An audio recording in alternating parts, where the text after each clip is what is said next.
Hi everyone, I'm Ali Sternberg. If this is your second episode, welcome back to Crossing Paths.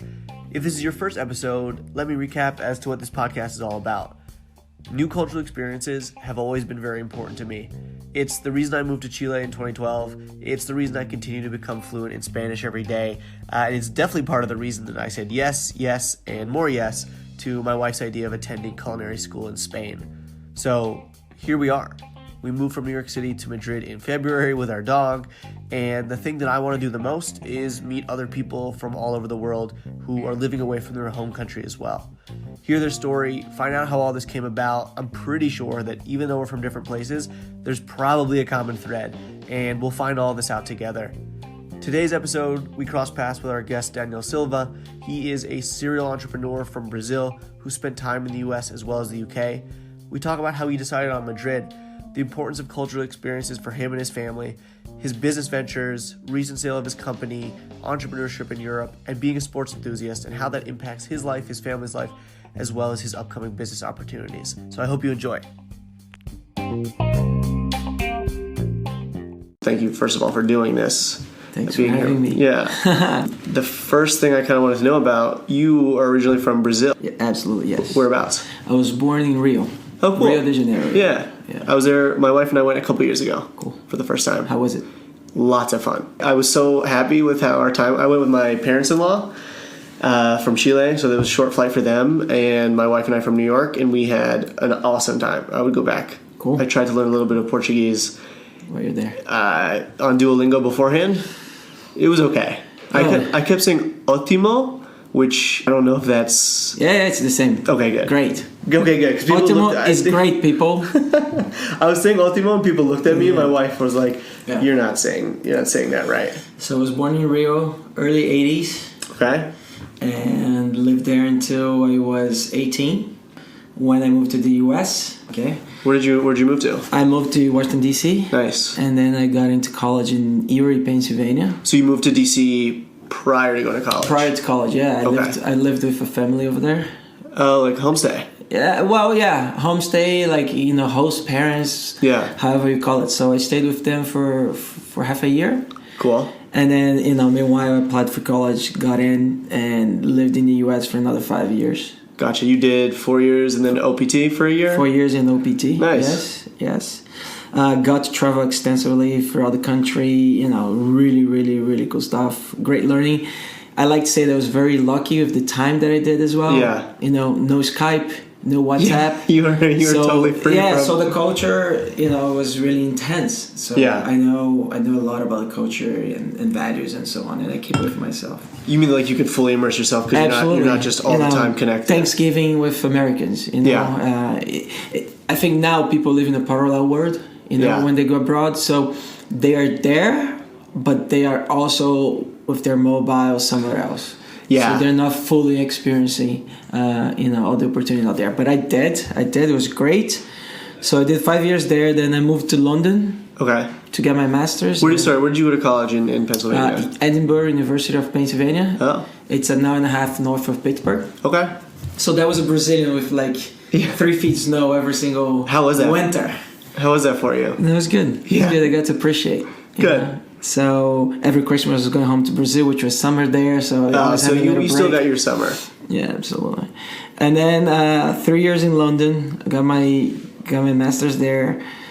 Travel a lot, India, Nepal, all over the place. That was during your studies or following your studies in London? Following my studies. So I studied for a year, then I worked for another 2. And then back to Brazil. So after 10 years, I did 10 years abroad, back to Brazil. Right.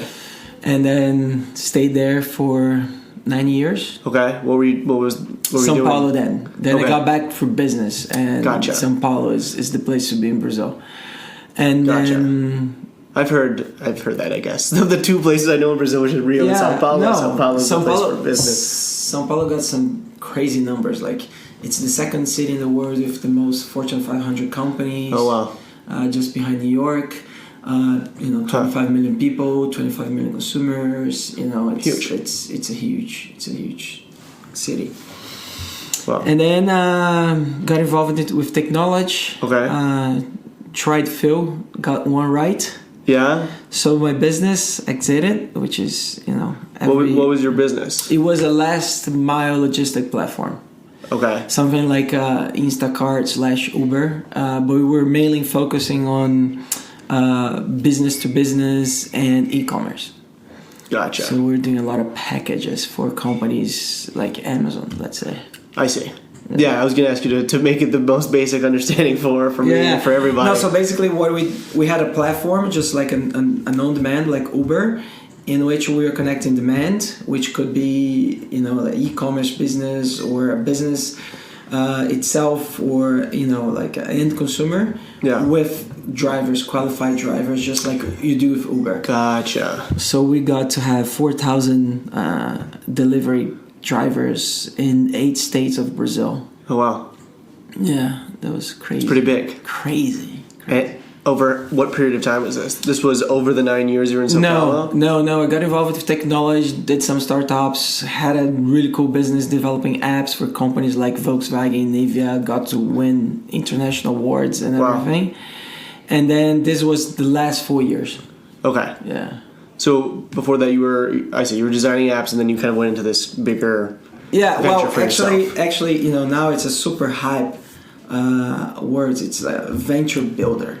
So basically what we had a creative agency doing mobile apps for big companies.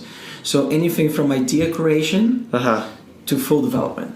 So we used to have an idea, prototype, pitch, sell, develop, deliver. And then do it again. And do it again for many, many companies. Wow. And then, at some point, we had a lot of cash in the bank. Yeah. It was a very profitable business. Yeah. And we said, why don't we start funding our own ideas? Yeah, that makes sense. Yeah. So, this is now called Venture Builder and so on, but we're doing this like 6 years ago. Okay. And then we got to create one app, which was chosen the second best running app in Brazil. Oh, nice. Yeah, we did. Running app as in actually tracking your running as an athlete? No, actually what we're doing, we had a platform doing, once and again ahead of the time, content marketing. So what we're doing is count down for all the major running races around the world. Oh, I see. So let's say you're going to run the New York Marathon, right? So you could go on this app and, do a countdown until the race day, and we're providing you tips. Oh, I see. Be careful with kilometer 32, you're going to go uphill, or, the best travel day in New York, what to do. So we were like creating content for people that were triggered by that specific race. I see. Yeah. And now that's all over the place, I feel like. For marathons events and that then the marathons start, having their own apps, and they're trying to connect with the runner, and they, this is part of their strategy. So this was one of the projects, and, the third one was the last mile logistic platform. We raised money very quickly on a PowerPoint. And then the business just got bigger than the other one. Yeah. And we had to go for it. Cool. Yeah. And then you went really... And then August 2017, I sold the business and I moved here to Madrid. Wow. With my wife. Yeah. And 2 beautiful daughters. Oh, wow. Yeah. It's not my first time living abroad. Sure. It's my first time as a family. Yeah. Right? But I've done it before, and I think it's critical for oneself evolution. Yeah, I think it's enormous, and I think that I can see myself in the few times that I've lived in other places. So just even living in another city, going to college. I went to college in D.C. actually. Then living in Santiago, coming back to New York a little bit older, going to Madrid now with my wife. Is a whole different experience than when I was also here in Spain about 10 years ago to study abroad. As a 20-year-old is different than as like a 30-year-old to see what Spain is like and have a little bit more of an appreciation for what's happening kind of more around you. Absolutely, yeah.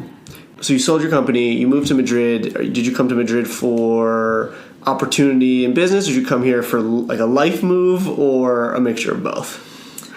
It was, the whole idea was to get back to Europe. Okay. Right. I'm a Portuguese citizen. So I was like, okay, when I go back to Europe, I want to, as an entrepreneur, I'd say I want to play Champions League. You know? So I want to play against. This is a big league for you. It's a bigger market. You know, it's more competitive and so on. So the idea was to get in here and see how it would play out. I see. So we considered 4 places. London, but London would be like, you know, possibly for an entrepreneur would be the chosen one. Right, it's the biggest. It's a bigger market. You know, the language will be easier. You know, I lived there, so I know some people there. Yeah. So London, but then the Brexit came along, and then we were like, what's going to happen? And, you know, you're no longer by yourself, so I have a family. Right, you have to think a little bit more. I can't say, you know, 6 months later, hey, let's move somewhere else. Right. And then we look at Lisbon, which is a super cool place right now. Love Lisbon. It's really happening. The entrepreneurial scene is great. They have the Web Summit, so it's like incentives for entrepreneurs who want to establish their companies over there. Makes sense for you.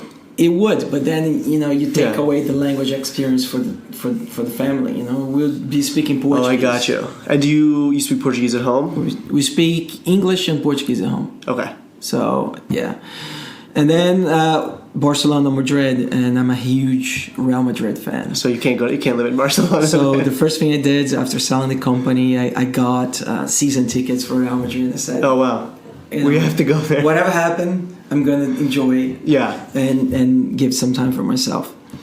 So yeah, we came over here. Now, 18 months later, we're super excited.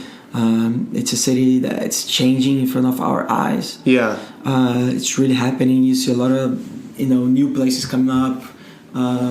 So yeah, we're super excited to be here. Yeah, it sounds like it's a nice mixture of both things for you, and it panned out very well in terms of Madrid, a place in Europe, tech scene, and your family gets to speak or learn another language.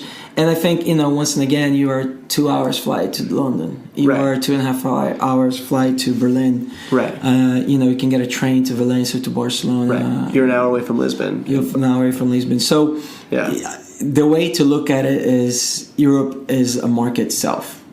You know, of course, you need the infrastructure to be able to create something great. You know, you need to be able to hire well. The ecosystem must have the right mindset to evolve and so on. Yeah. If you don't have that, it doesn't really matter how great your business is. It's going to have a really hard time to come, you know, to make a success. Yeah. So Madrid is a place that's like evolving at the moment. There are a couple of good cases coming out. You know, WeWork got some office in Madrid. Google Campus is in Madrid. Some accelerator programs over here. The VC industry is hitting up as well. So it's evolving. Of course, you still have London, you still have Berlin, Paris, and Barcelona ahead of the game.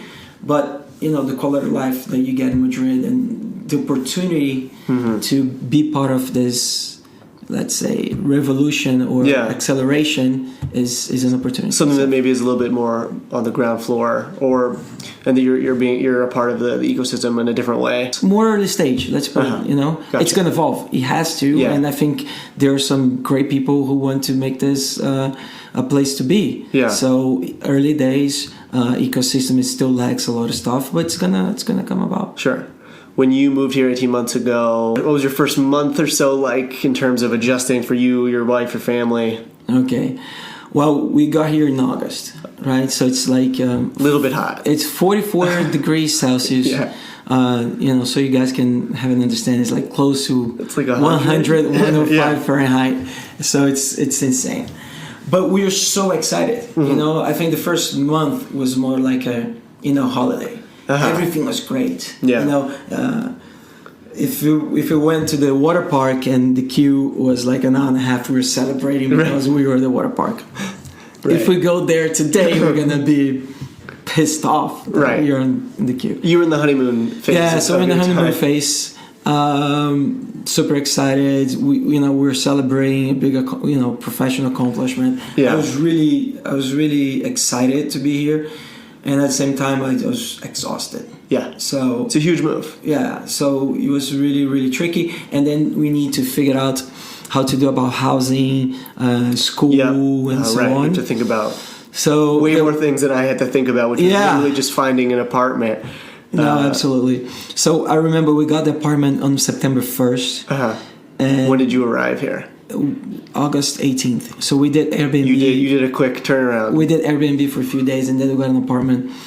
And throughout the month of August, every single school was closed. So we didn't know. We didn't know if they had opening. You know what I mean? Hey, can you take my daughter? Can you take? How much does it cost? And so we had no information. Yeah, you're coming in with whatsoever. zero. Yeah. So I remember, it's Friday, and my wife, she's so concerned about school, and I said, hey, listen, they're gonna open the door on Monday, right? So let's just get drunk until Monday, celebrate this victory, because we now have a place to crash. No furniture whatsoever. So we did air mattress for 18 days or so with 2 daughters going to school. That was insane. So Monday, good for you. We moved here. We had 2 weeks to find an apartment. Really, my wife, started culinary school, I think a month after we arrived, and we had booked a hotel for 2 weeks. And we said, okay, we're just going to go find an apartment. It can't be that hard compared to, say, New York. And it was still very, it was super difficult. We have a dog that impacted, it's not easy. Little dog. But still, it's not easy. It's not easy. So it played out well. Eventually, we got up on Monday and we went to see some schools. We got them a really nice school. They're still there, coming to an end. Their second year there. So it played well. Yeah. So no complaints. Is the school Spanish language? It's English and Spanish. Okay. So some of the subjects are taught in English and some are in Spanish. Cool. And they get certified by Cambridge. So yeah. Oh, so they're going to be trilingual if they're not already trilingual. No, the oldest one, she's already trilingual. Oh man, yeah. It's cool. That's very cool. She's doing better than I am. Than I was when I was her age. Yeah, I think that's amazing. That's our future goal for kids to maintain bilingual at very least. Absolutely, English and Spanish. Absolutely. I'm a huge advocate for culture experience and playing sports. Okay. So those are 2 things that I really push my daughters to engage. What sports do they play? My oldest one, she plays rollerblading, running, swimming. Yeah. She wants to do her first triathlon race. Okay, so a lot. She's doing a lot. No, it's a major play in my house and what we want for them. As I said, I'm a huge advocate for what sports can teach you. Okay. So as an individual and as a team player, I think it can really teach you a lot about life, commitment, discipline, winning, losing, getting up on your feet. So persistence, it's some people say that entrepreneurship is not a sprint race, it's a marathon. I like to think more it's like it's an Ironman race, because you need to play different sports and it takes forever to finish. Right. Yeah, I mean, it could even be what's that one where you run, then you swim, then you bike, then you. That's the one. Oh, that's what you're talking about. It's called Ironman race. It's 3.8 kilometers swim, 180 kilometers bike, and then you run 42 kilometers, which is a marathon. Right. And I've done 4 of them. You've done 4 of them? Of them, yeah. Just a few marathons. No, so that's something that I really push my kids. Yeah. To do it. Are there other sports that you personally feel connected to? Right now, soccer, I imagine. No, not so much. No? Injuries. Gotcha. I think right now anything related to nature. I think it's like nature-related sports such as kayaking, climbing, or trail running is a way for you to really connect with nature, and I think it's something that people who live in major cities we're now lacking. Some people talk about mindfulness, meditation, and so on. But I think if you connect to nature, you can be running, you can be kayaking, whatever you're meditating. You know what I mean? Yeah. You're taking your time to appreciate. So anything, if you ever want to do something and it's nature related, give me a call and I will. Do you have any recommendations for here in Madrid where to do that? Yeah, there's a website called hikingmadrid.com. Okay. So they organize hikings in different places of Madrid every single weekend. Oh, cool. Yeah, so you can, they send an email, hey, this is what's going to happen this weekend. So you can just sign up for it. And it's a great, amazing opportunity to see amazing parts of Madrid. Because, we are 10 to 15 kilometers away from a range mountain, which you can snowboard during the winter. So I knew we were close. I didn't know we were that close. I think it's a 40-minute train ride. Huh. So, you can just go out there and you can, go for a good hike or even run. I'm going to definitely have to do that.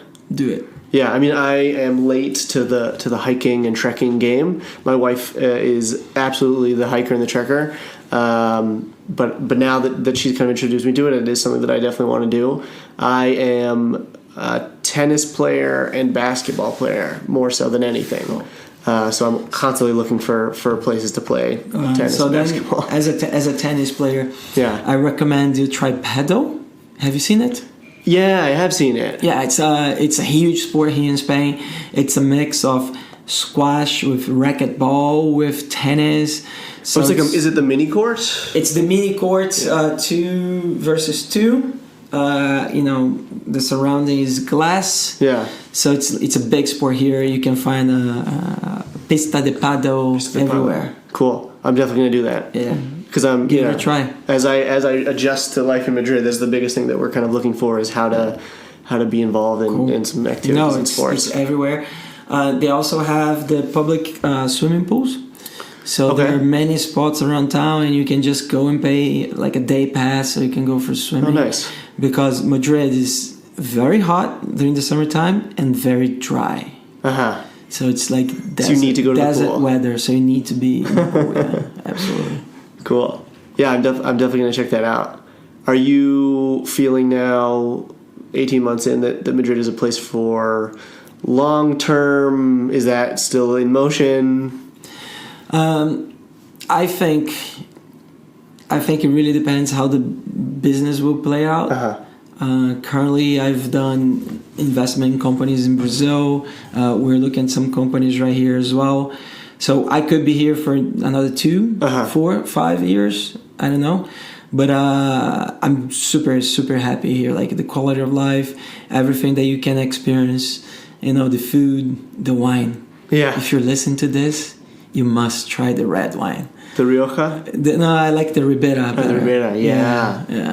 So it's a great place to be. Very central in Europe.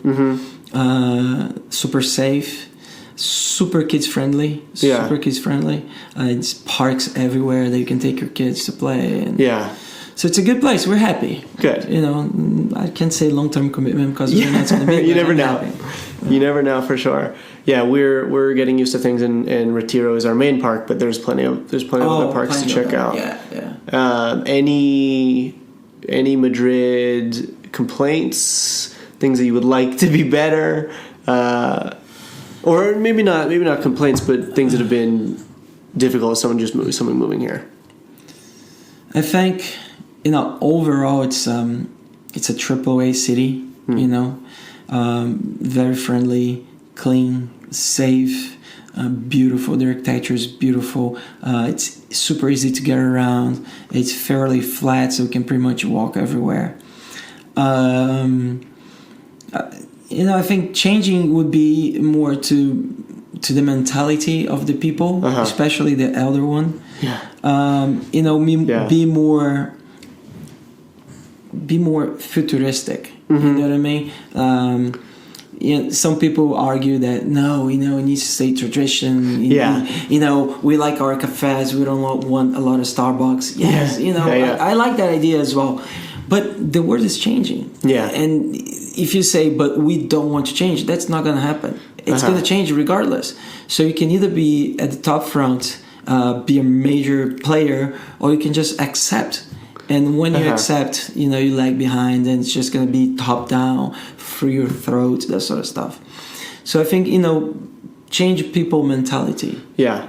I agree. I think that's a big thing that we're getting used to here as well. Just that there are plenty of people who are more modern, let's say. Yeah. And you see that kind of popping around here in different ways. And then you also will then run into someone on the street who's from an older generation who's kind of like moving you out of the way with their cane a little bit. And you're like, absolutely. Okay, all right. I have an episode about that. Last summer, some of the scooter business tried Madrid. So, we had few companies around, and it was just like you were like from another planet. To the older people on the street. Yeah. So imagine, they are like 60, 70, 80, whatever, walking the street, and then you just go like 30 kilometers an hour on your scooters. Yeah. And they're like, at some point they were anger towards you. Yeah.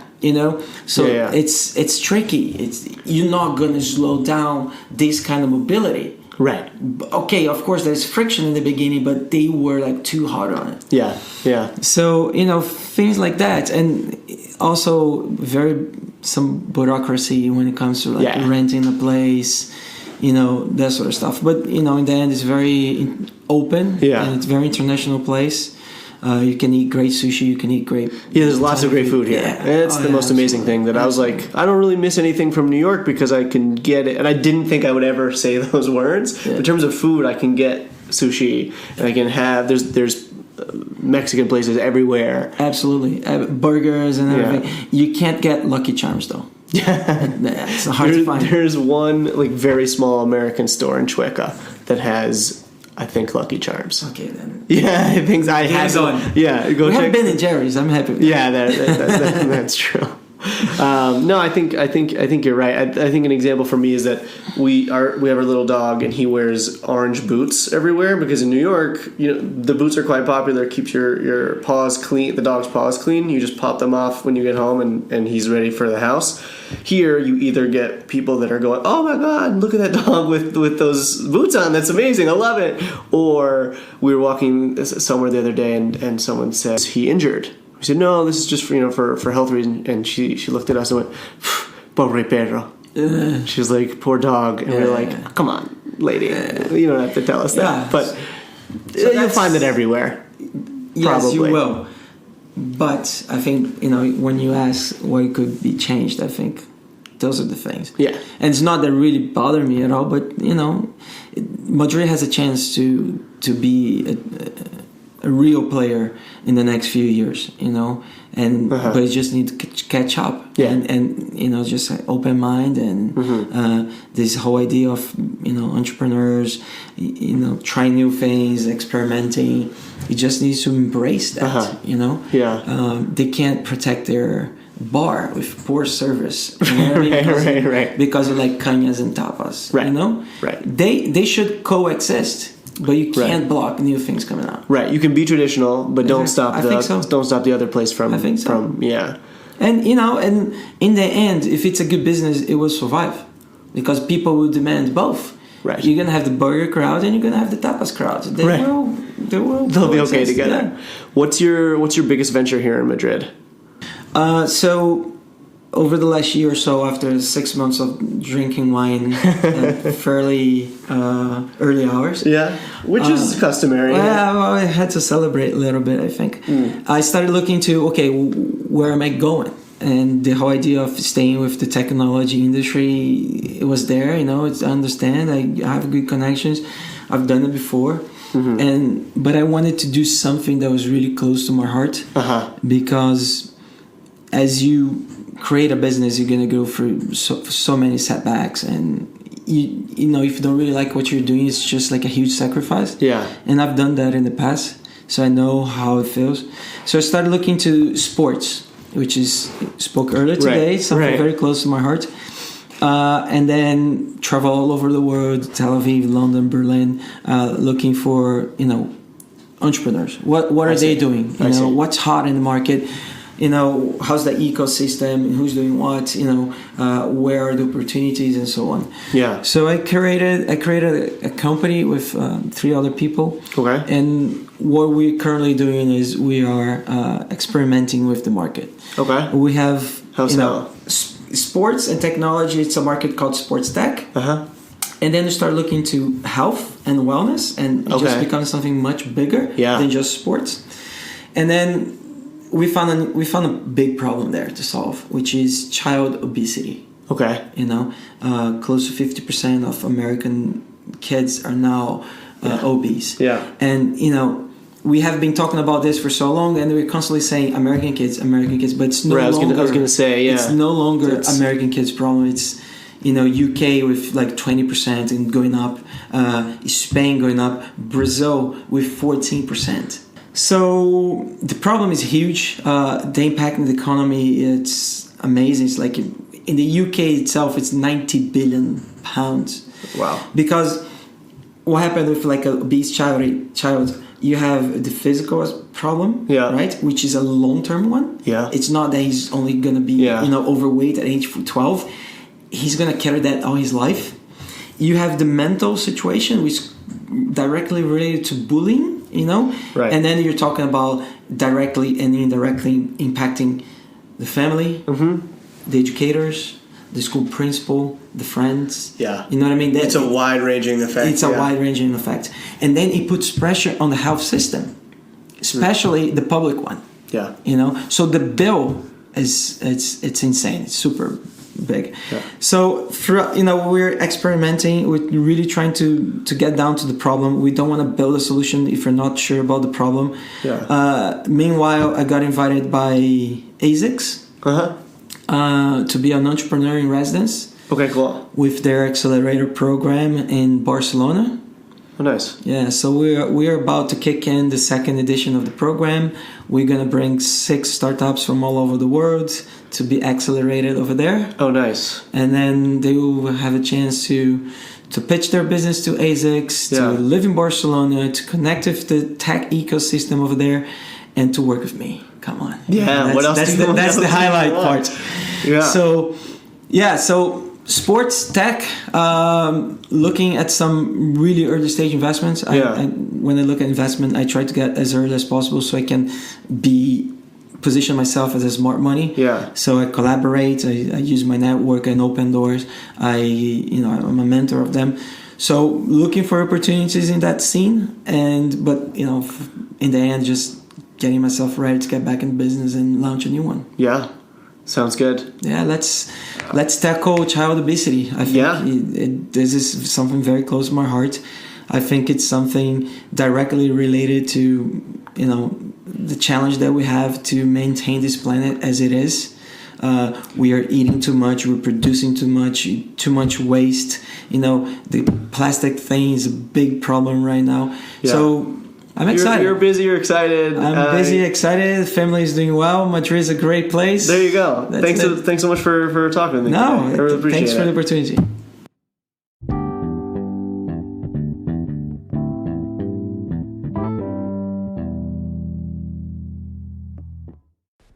Hey again, thanks so much for listening, and a big thanks to Danielle.